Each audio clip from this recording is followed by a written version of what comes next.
Good morning, everyone. Microphone check. Screen check. Looks like everything's working correctly here. Good, good. Welcome, welcome. Hopefully you saw the post that I made this morning. Sorry for the delay on the start.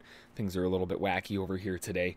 This whole week's been kind of a wash as far as like sickness and illness and stuff. But if you didn't see that in chat or in the community post on YouTube, just as a heads up, might be a little bit noisier today, might be a little bit more distracted today, might have to duck out early today. There's a lot of things going on, so just keep that in mind as we move into today. But as always, before we jump on the left side of the screen there, make sure to read through the live trading morning prep PDF.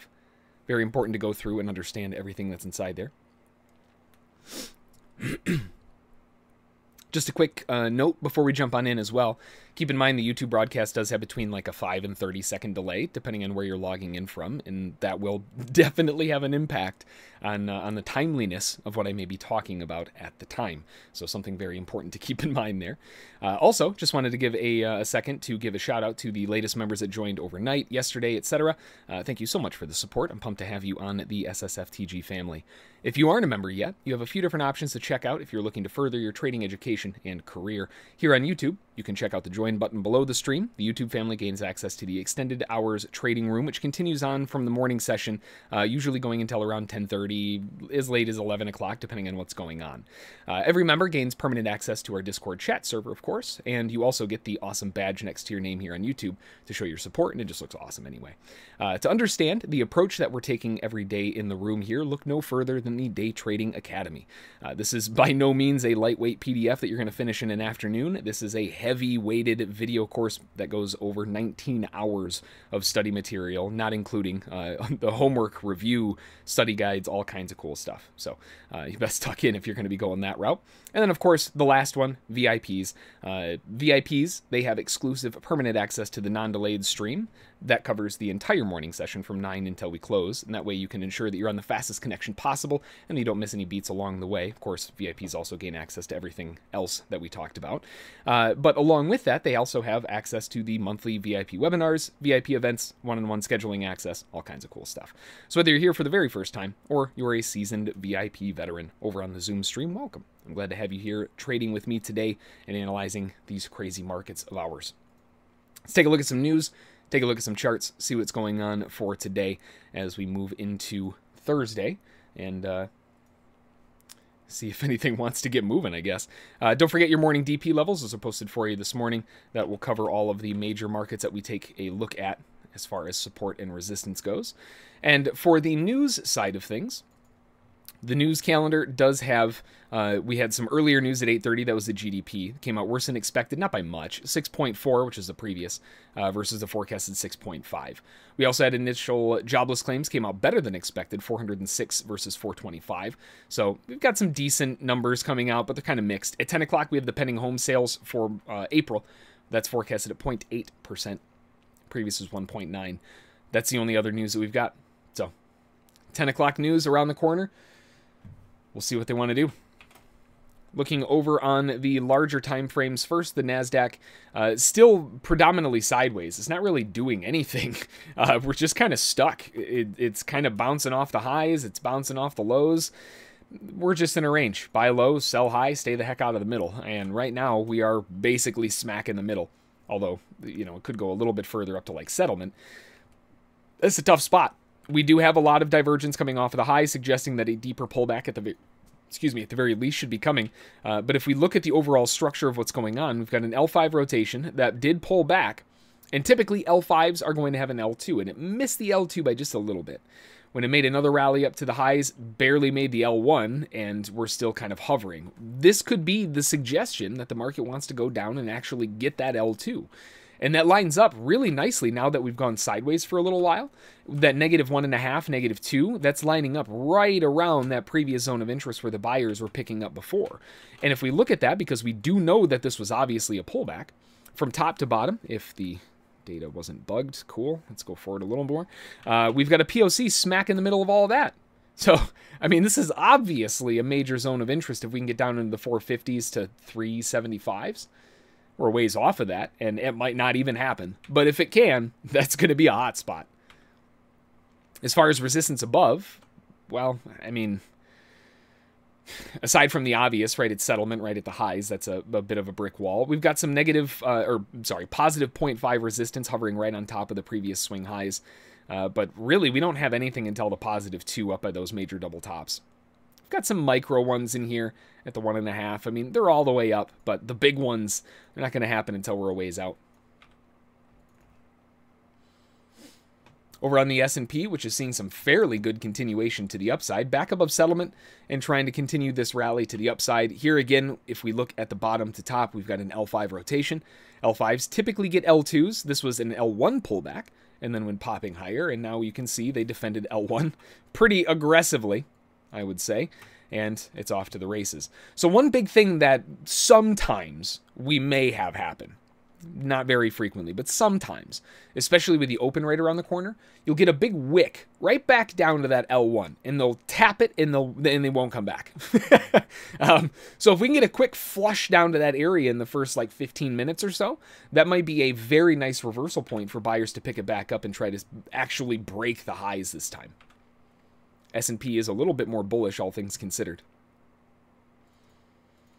Over on gold, we've got some good continuation to the upside, which has finally broken out of this choppy, sloppy funkiness that's going on here. And notably, the one thing that, you know, we're kind of trying to figure out, like, what kind of market structure do we have going on here? This thing's a mess. If we look at it from a wider perspective on a spiking channel, which is a little bit weird to find, I'll give it that, but it fits. Right? It lines up. We cycled off of the highs. We've got point A, point B, C, and D. We've got our full-fledged channel. It lines up. It's certainly not the best looking channel that I've ever seen in my life, but it's there. And if we look at this with that mentality, a midline that could be cutting it through all of the sudden, all of these bounces and all of that so-called choppy, sloppy, so-called noise, all of a sudden isn't noise anymore. It's very useful information demonstrating that there is, in fact, a midline here. And if anything, looking at it, the way that it's moving, notice how it acts as resistance significantly better than it does as support. Now we're back underneath it again. A little more apt on the sell side. Obviously, that trap on the lows makes me a little nervous, but something to keep in mind. Gold's still climbing to the upside. Over on crude oil, crude's stuck really bad as well. This isn't any better than gold. We've got a really nice continuation to the upside. There's not even a spike in channel here. This thing's just like a spike in a ledge. And a lot of times, spike in ledges, if they can't get that continuation to the upside, they end up failing. And they usually fail back down to where they came from. And if we're going to look back at that previous wedge, a lot of points of interest line up to where those wedges come to an actual point where they come together. That would put it right at 64.50. So, you know, it's like a $2 move to the downside that a lot of bulls do not want to see. There's by no means a reason to believe the sellers have that capability yet. But if this breaks down to another new low and we start breaking down to where it should bounce, like 3 press wedge lows, stuff like that, and we start piercing underneath it, there's a good chance that this can really start getting some legs and run to the downside. So we're on some shaky ground here for crude. We'll see what they're able to muster up, but right now the bulls look like they're trying. Oh, man. On the euro, I mean, the euro just... That failure on the highs was really the big problem. The fact that they made the lower high, they cycled back in, that was the big tell that the market was likely going to start falling back down, and it's going to start falling back down towards areas of previous structural support. If you look really close, you'll see all these wicks that kind of rejected back. That's kind of what I was talking about for that quick L1 test on, was it the S&P? Same situation where you've got that quick little boop, that little wick back. There's obviously some support going on here, and lo and behold, that's where the market is starting to bounce. If we look at this as an overall range, we likely, if it is a range, have a POC somewhere in the middle. But if it's not, that can give us a little bit of an idea as to what the market's doing. And in this case, it is literally smack in the middle. That doesn't help anybody. So this could be buyers trying to get the move going up. This could be sellers trying to get the move going down. When you have a range and the POCs in the middle, it makes sense. Buyers are buying low, sellers are selling high. And what is everybody doing in the middle? taking profit. So you generally see a lot of volume start creeping up in the middle. And, well, if it does break out, then maybe they can catch some runners to the downside or the upside, whichever way it wants to go. This does have a bullish tilt, to be fair. But we just failed very miserably outside of the highs. And if this starts getting some promise to the downside, then realistically, there's not a whole lot that's going to be stopping it from trying to challenge that 1.21 area. Tough spot for the euro right now. Bitcoin had a very nice continuation rally back to the upside. Seems like we've got a nice bit of consolidation going on here, and notably, every time the market has made a new low, it has been nothing more than a trap. Very strong rejections outside of them, and we made a retest of the low closes, and it's never come back. With that kind of bullishness, I would still love to see another little pullback. You know, get a trap somewhere underneath these 37Ks, something like that. It wouldn't be too bad. We did have the narrower pullback, that two-legged correction back down again. That has already happened, actually twice. So given the fact that it is kind of rounding out and we do have divergences coming across the highs now, giving us, you know, a bit of a heads up that this might need a deeper pullback, what better spot than that inside trap low? And if we look back at some of this previous area of interest, there was a huge rejection here. Started out there, actually. There was another rejection. As soon as it went underneath that, it never came back again. And down here was another very aggressive rejection. So if it is going to pull back and we line up some of these zones, notably, the lows of these and the highs of this kind of give us a nice little spot at around 35,000. What better place? Big round number, psychological point. Great zone of interest if the market wants to pull back, get a quick little flush down to 35,000, make everybody think that the market's going back into bear side and then rip their faces off to the upside. We know how it goes. Same thing happened to Ethereum, except Ethereum did make a new low. Again, we talked about that extensively as to how incredibly huge of a buying opportunity it is down there. And that might be the last time that we ever see 2,000 again. But if it is going to pull back, we do have some nice zones of interest that are maybe just above it on 2,200, 2,100. Maybe a quick little flash dip, even just under like 2,400. Just something. We'll see what they're able to do.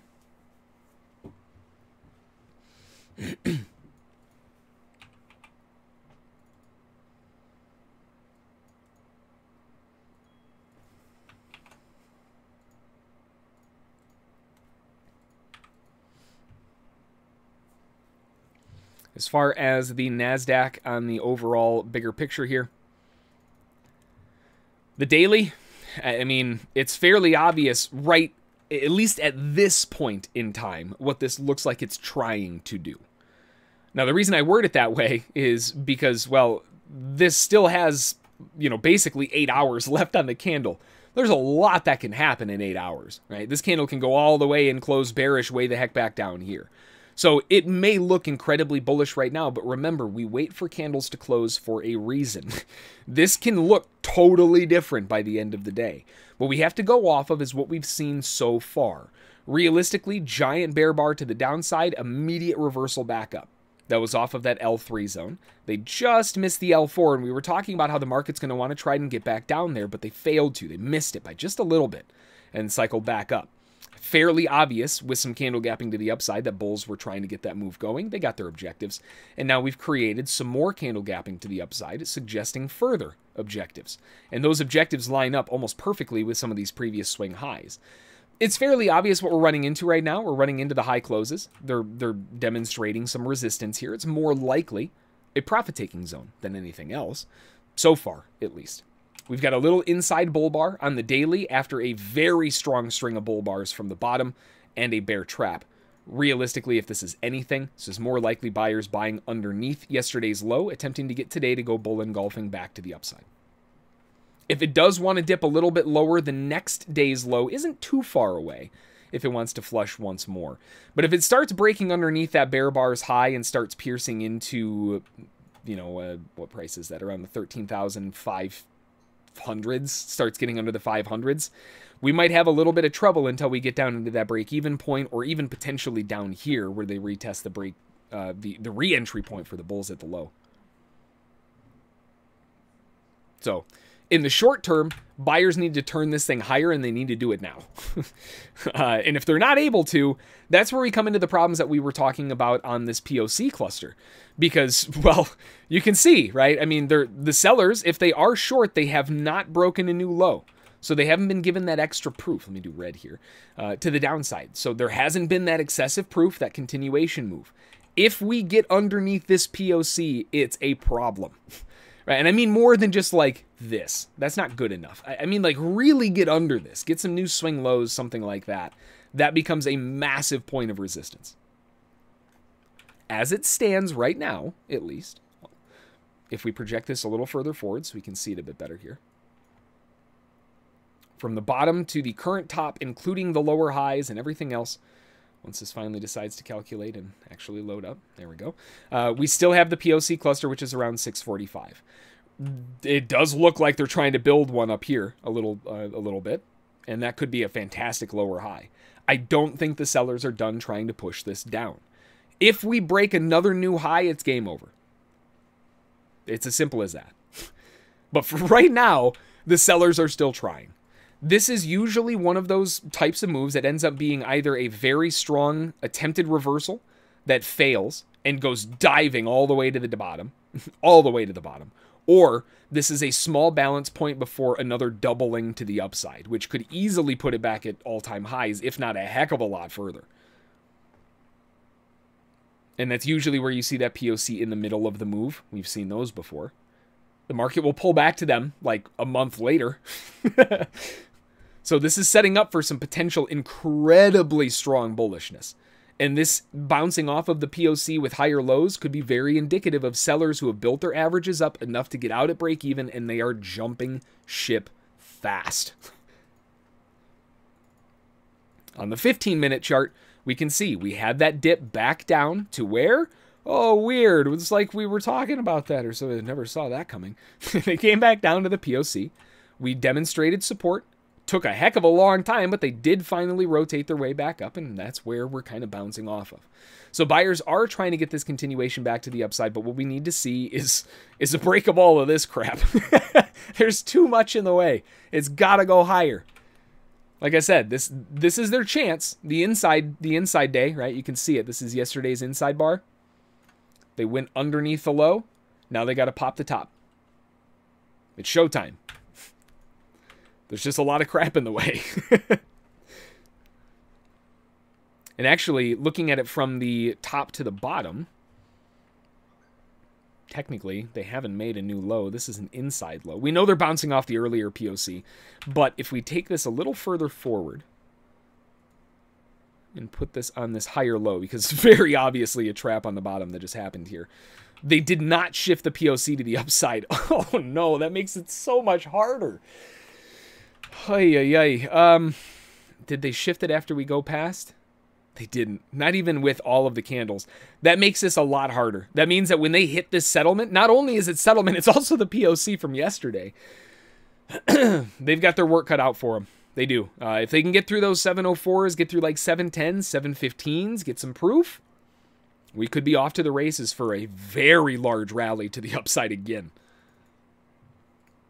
So far, the Euro session and Asian session, Asian session and Euro session are down stacked, but the Euro session has failed to break lower and has actually been treating that bottom as support multiple times and reversing back to the upside. And from the 500 tick, you can see we've got some decent volume so far.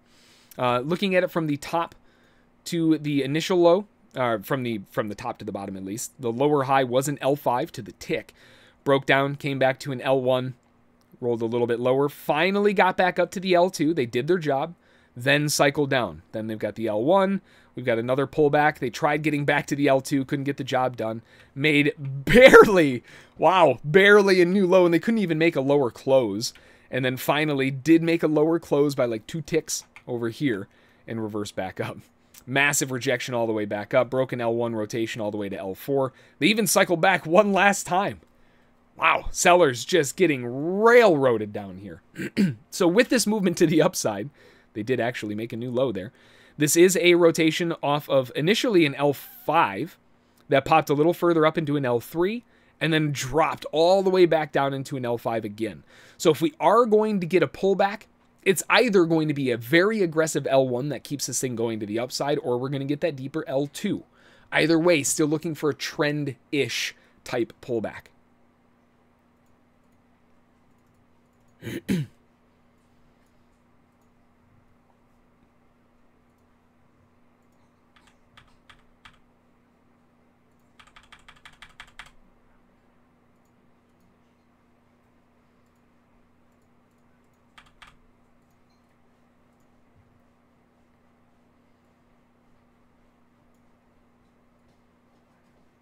There we go. Let's do it like that.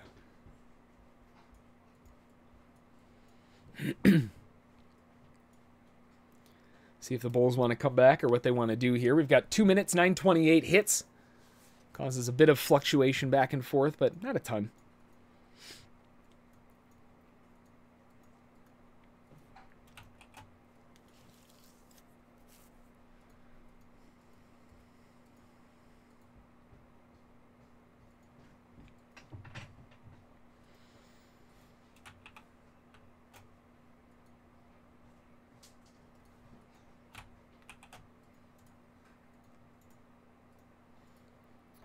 NASDAQ pulling back a little bit. I would still prefer the L2. Given the context, the L2 makes more sense. 1 minute until the open. Hey, hey, welcome, welcome.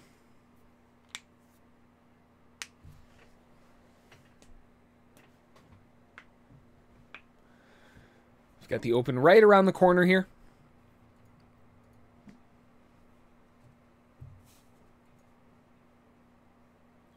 Don't forget, we do also have news at 10 o'clock.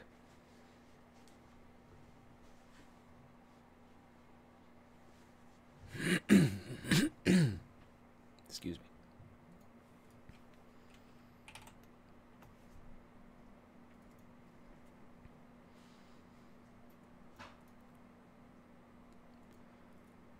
All right, they tapped the L1 right before the open. We still have a little bit of time yet. Could be a nice spark for a two-legged move down. Notice where we're hitting on the 15. We're tapping that POC at 690. That's why we're also seeing some resistance here.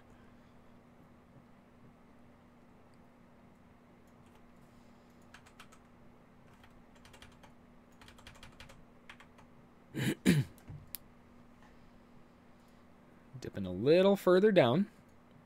Like to see if we can get that pulse down into at least the 675s, but preferably the 70s.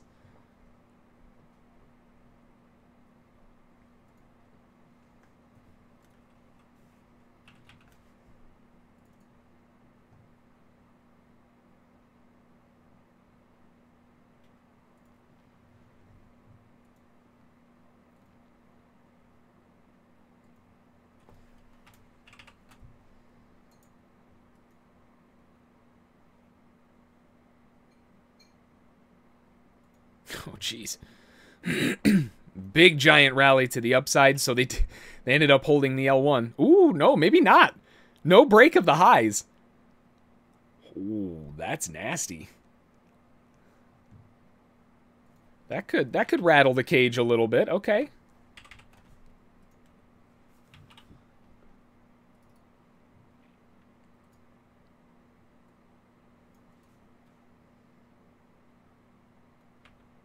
There we go. Nice little pullback down. Bottom of L1 at least. 75s, like somewhere down there.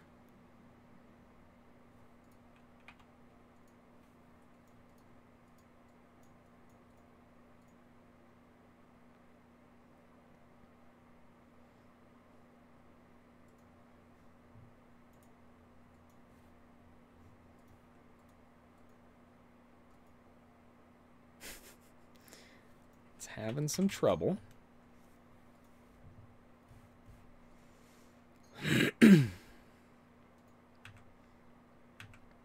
Beautiful dip down into that L2. That's what buyers wanted right there. Woo!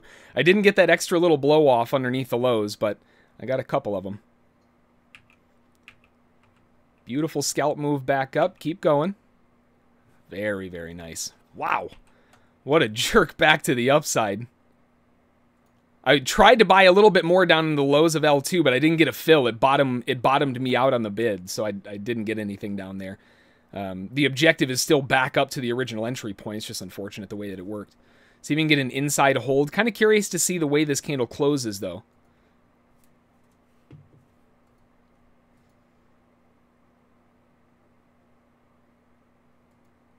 Weak bear bar. Nice bull response back up.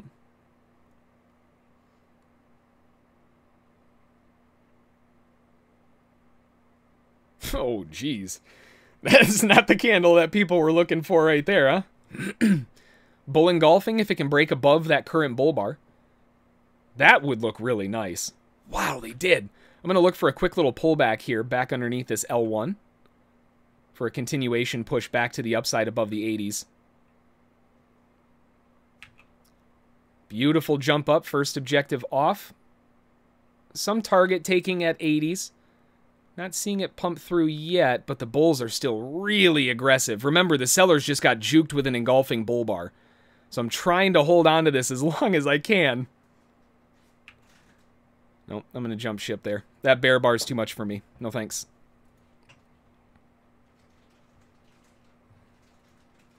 Beautiful play, but they couldn't get the job done. Maybe they need one more low to trap the base. Retest Euro session.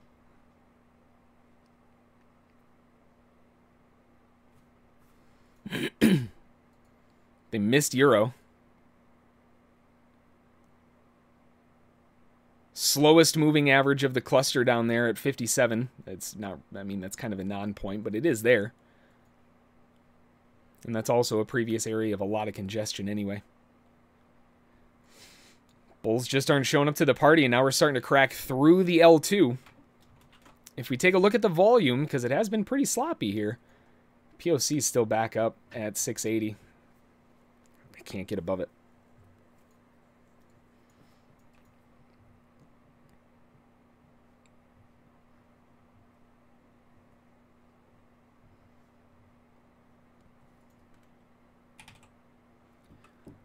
Oh my god, why do all of these keep changing stuff?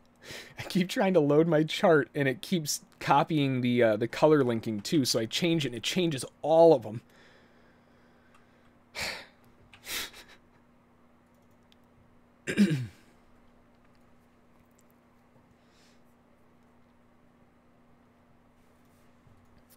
Alright, this little flush down here might find some bullish support, but I mean, really, all that's happened is we've blown off all the way down into the L3 now, and the market is showing some, you know, concerns. L3s usually indicate confusion. The last time around, we did go from an L5 into an L3, and then it went screaming higher. This time around, we're going from an L5, and we're now bouncing off of L3. So, you know, in the back of my mind, there's some repetition going on here that I'm definitely paying attention to. And so far off of that L3 bounce, it's been 4 strong bull bars back up, which is the same case as was over here.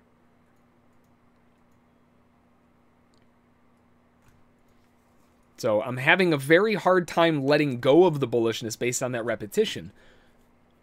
But at the same time, we're not seeing the bulls show up to the party. So maybe the first 5-minute POC will shed some light. On the S&P, that helps nobody at 205.50. And on the NASDAQ, 13,680.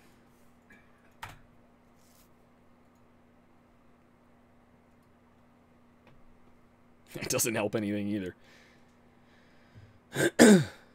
That adds a bit more context on how the top of L1 may be perceived as resistance. Because remember how this happened, right? The buyers bought into this pullback, and we were like, oh, yep, they got the high, and then just out of nowhere, that bear bar just shut the whole thing down. There are a lot of longs who are still stuck from here. The question is, do they feel stuck enough to start exiting at break-evens when it comes back? And that's where I start zooming out to the bigger picture and think, well, maybe not.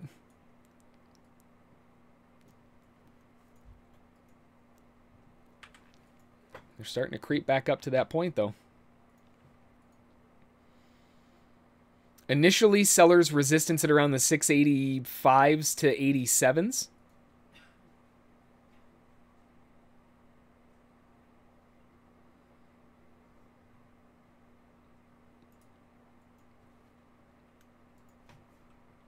Unless it doesn't make it up there.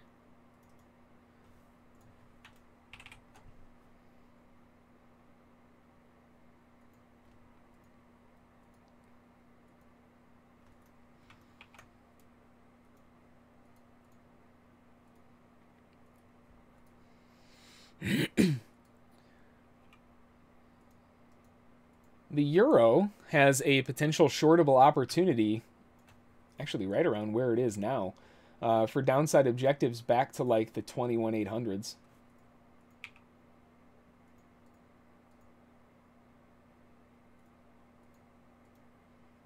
So the euro has a potential short that's building here at around the 21,860s, 870s, 880s, all inside here to the downside with an objective at around 21,800. Realistically, sellers aren't going to want to see it break much above the 21,950s, though, that last 15-minute bar. That would cause some problems for sellers.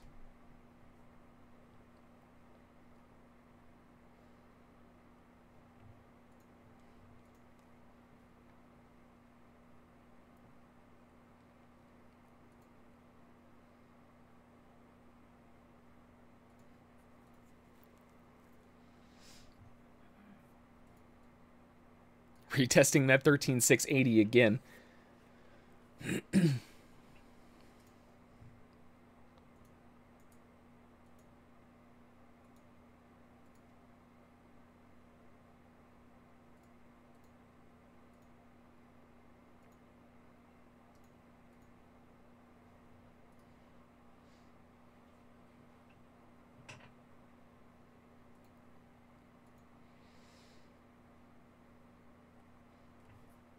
I don't typically track the euro too much. It's not a real big forte for me.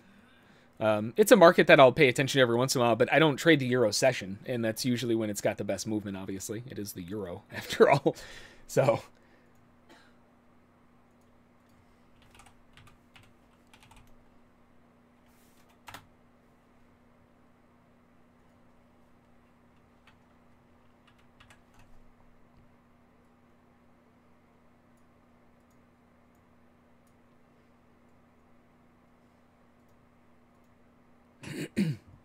on Bitcoin, potential zone of interest, if it can get a dip in the next like 2 or 3 15-minute bars, down to around 39,640. 39,640 would be a really nice area of interest for longs on Bitcoin.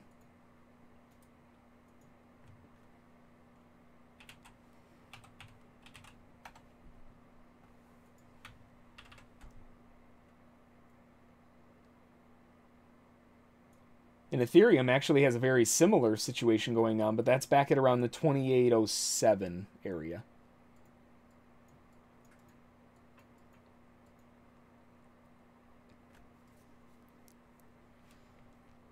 NASDAQ sellers trying to push down a little bit here, but the S&P is just straight up. It's not pulling back at all.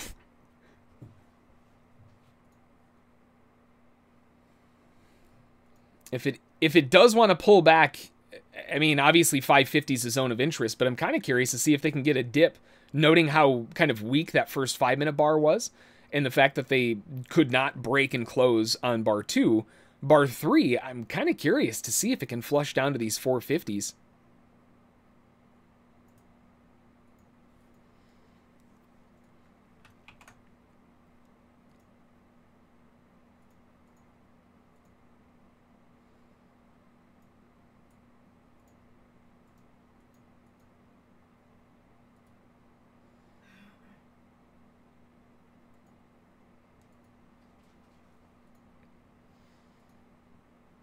See if the S&P wants to pull back a little bit here.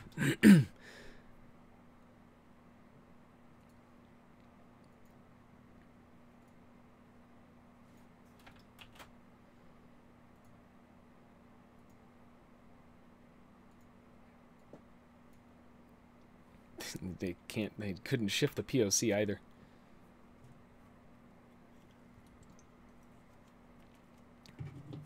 Geez, S&P, I didn't mean right now.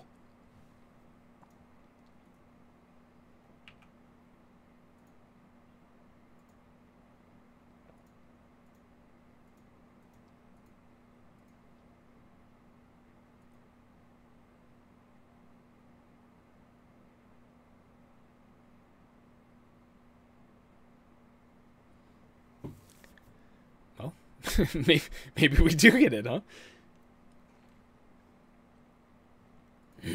Nice little pullback, 9:45 around the corner. There's no news at 9:45, but sometimes the market can get bouncing a little bit at 9:45. 10 o'clock is the next news announcement.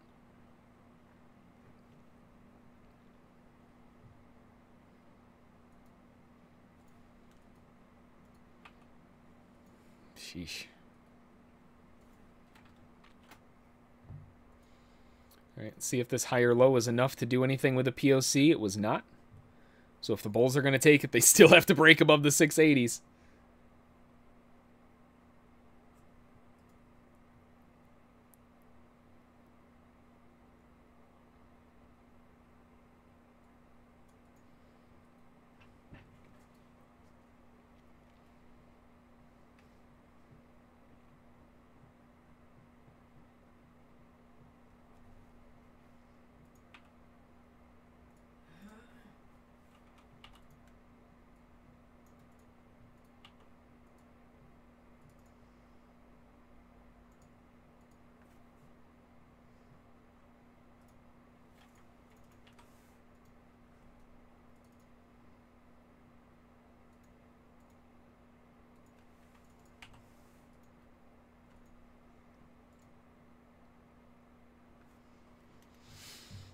All right. Things just kind of slowing down a little bit. The euro still has an active potential short to the downside, although it is very fuzzy in the way that it's executed so far.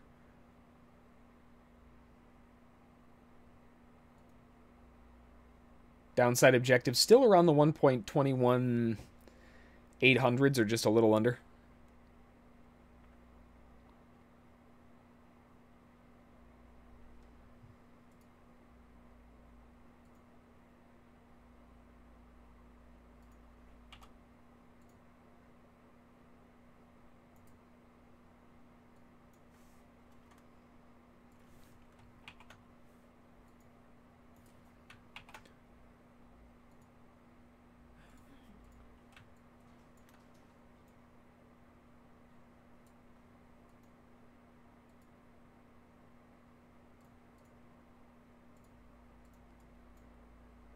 On gold, I don't know if it's actually going to hit it or not, but there is a potential short on gold at 90.7, way down at the lows for a big breakdown, down to at least 87.8. But oh, there's the S&P. Hang on one second. There we go. Wow. All right. Thanks, ES. Jeez, oh Pete. So the reason I went with 2 there is because the first objective technically is shallower than a scalp, so I wanted to make sure that I was staying true to that, but I also wanted to try to get the scalp as well. I wasn't expecting all of them to get hit in like a millisecond, but there it is. So I'll take it. That's cool.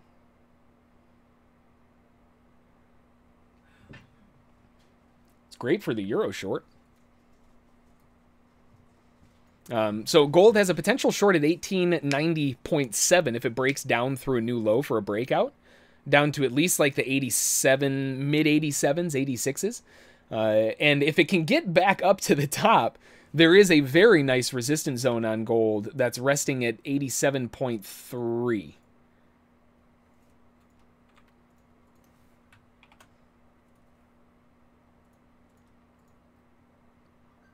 So we'll see if the sellers can get that job done, but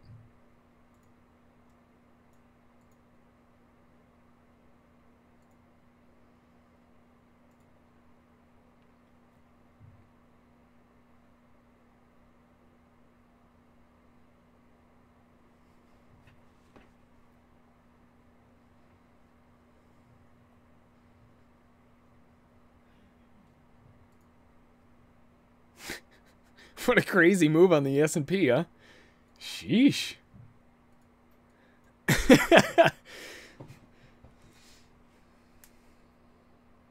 All the way down again.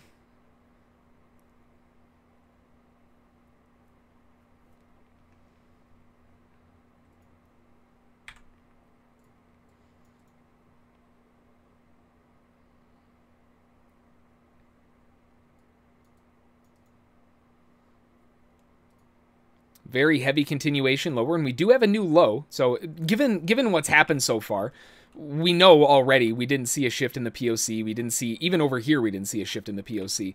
Very obviously, this was an exit that buyers were trying to buy into the pullback, and they just couldn't get the job done. And here we have the POC shift down right when the market's starting to rotate lower. That's as big of a clue as you can possibly get. They jump ship. It doesn't mean the market can't go screaming all the way back up to the upside. But the buyers who were defending over here have just bailed. They're gone.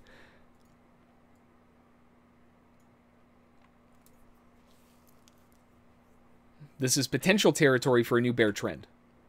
Short term, but. Notice as well, right, the 15-minute chart. What are we coming off of? We're coming off of that previous break-even point at 690. That's why it was so important for today to break above these highs, and they haven't yet. And on the 60, if we start breaking below that 645, and guess where we are? Uh-oh.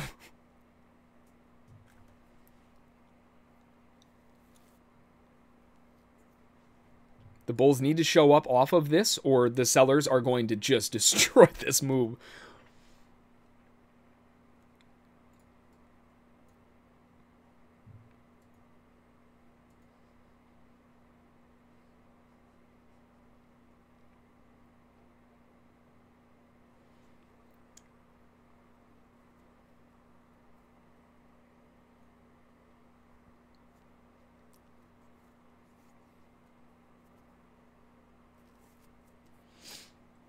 What a wild ride so far.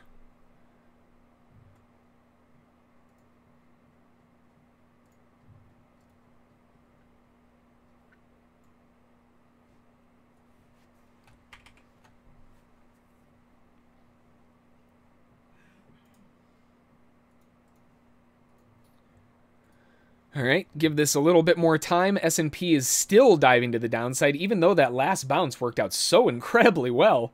It happened way fast. Let's see if they see what they want to do. So far, off of the RTH and the 5-minute, we made a new high and then cycled down to a new low. Man, the NASDAQ bulls really seem strong here.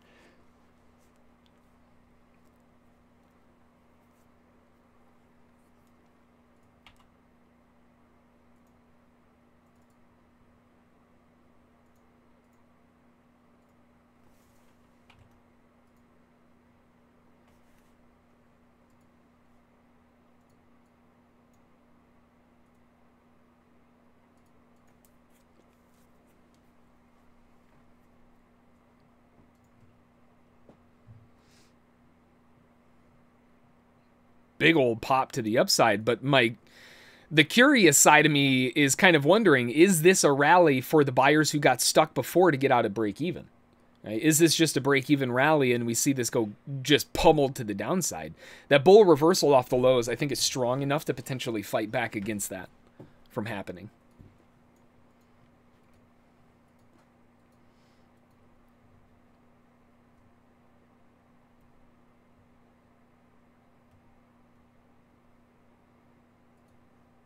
But if this starts picking up momentum, this could go pretty crazy. Still interested on gold for shorts at 97.3 or 1890.7. Although doubtable more so at the lows that that's actually going to trigger. And the euro is still favorable to the downside. It hasn't really done anything yet, but...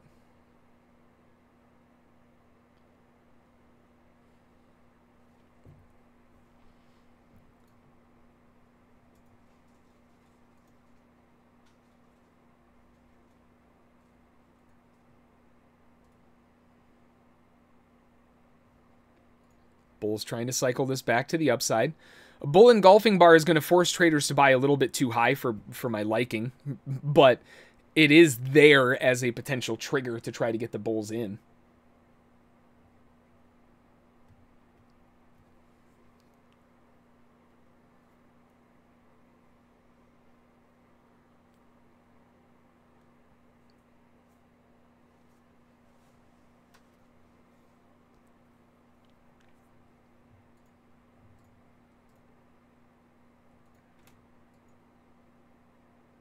Pretty calm and quiet so far. We're just hovering. Notice where they came back to. One tick away from 670, that previous POC.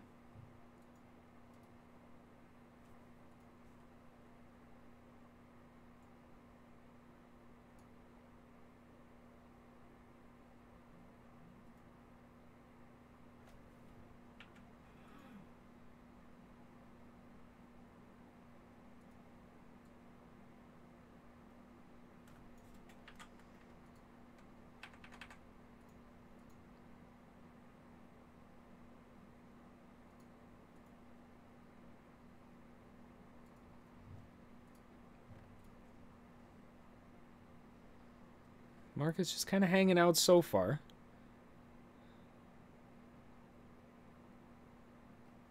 S&P bulls, that's a nice little pop to the upside that they could try to get going here. That last candle's high was at 7, so I would much rather be a buyer at 6 to try to make that work.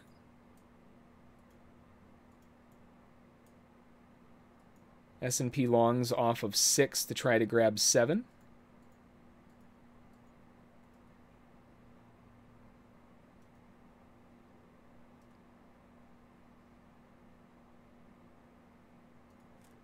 I'm impressed as to how quickly the S&P is moving right now. Tested 5s, but I didn't get a fill.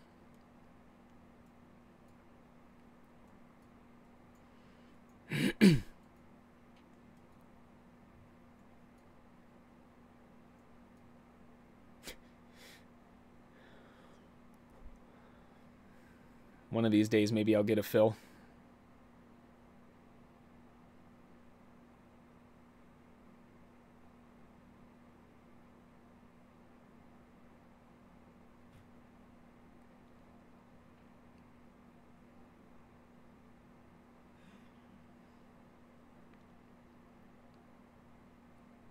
Must be a lot of buyers hanging out at 05. I can't get a fill to save my life right now.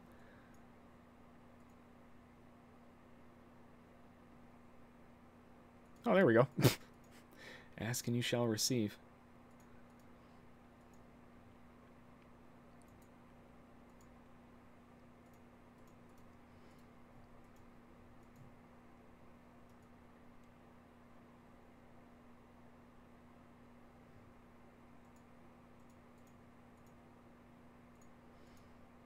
Still looking for the scalper's objective back up to 5 now. If it does want to go a little bit lower, then it'd be at like 202.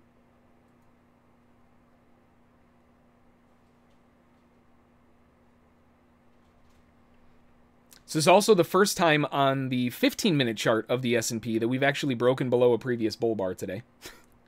Just saying.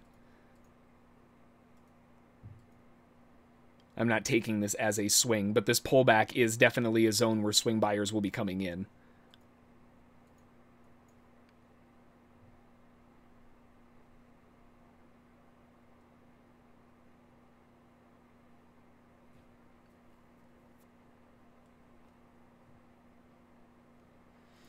NASDAQ zone of interest, if we can dip down into, I mean, the hot spot really is where that bottom candle went bull engulfing. Down to like the 654s to 52s. That's kind of the area.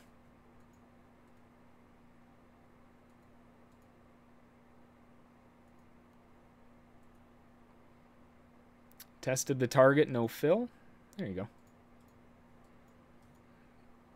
Just a scalp with a lot of commission cost is what the S&P ended up making that one. But out is out.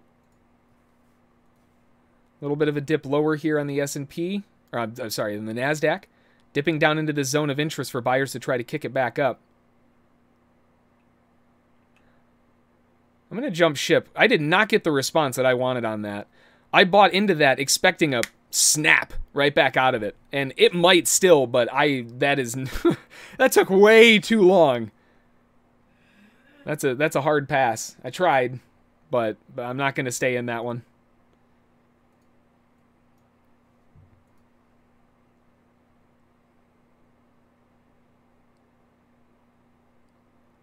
Gold almost made it up to that 97.3.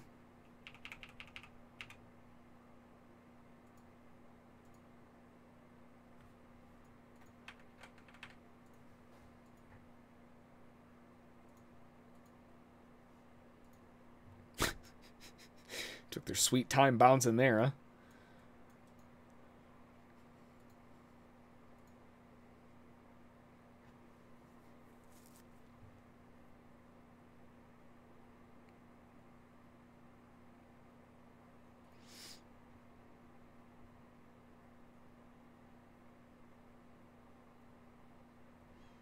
Euro on this big pop higher, this would be an area, it obviously didn't break down. This would be an area where a lot of sellers above these 22s, the 1.22, will start selling into exit on the next pushdown. S&P bulls on the scalp side might have a shot at 575 for like a point or something, but there's barely enough room. You'd rather get like a backfill or something, just a little bit better.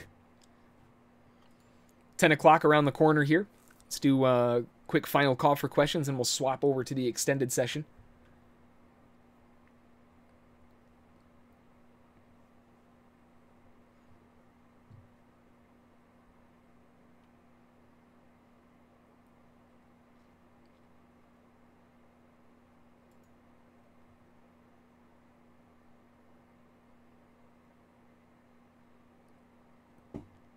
We also have 10 o'clock news, so be careful. The 10 o'clock news is the pending home sales. The forecast is 0.8%. Previous is 1.9%. Jeez, this bear bar on the NASDAQ. Yikes. All right. Number comes out negative 4.4. Whoa. Major miss. Not, I mean, not huge, or I mean, not massive, but that's not a... that's real bad. Negative 4.4. They were forecasting a positive. Yikes. All right. Well, that's going to do it for the morning session side of things, going into 10 o'clock. For the VIP side, you just got to hang out in the Zoom meeting. We'll swap over here. And for those of you on the members end of things, you can get the link from the communities page. It was posted there yesterday, so you should be good to go. For the rest of you, I hope you had a great morning of trading, a great day of trading. It's been pretty solid overall. Yeah. And that'll do it. So enjoy, rest up, and we will see you all tomorrow morning, all right? Thanks.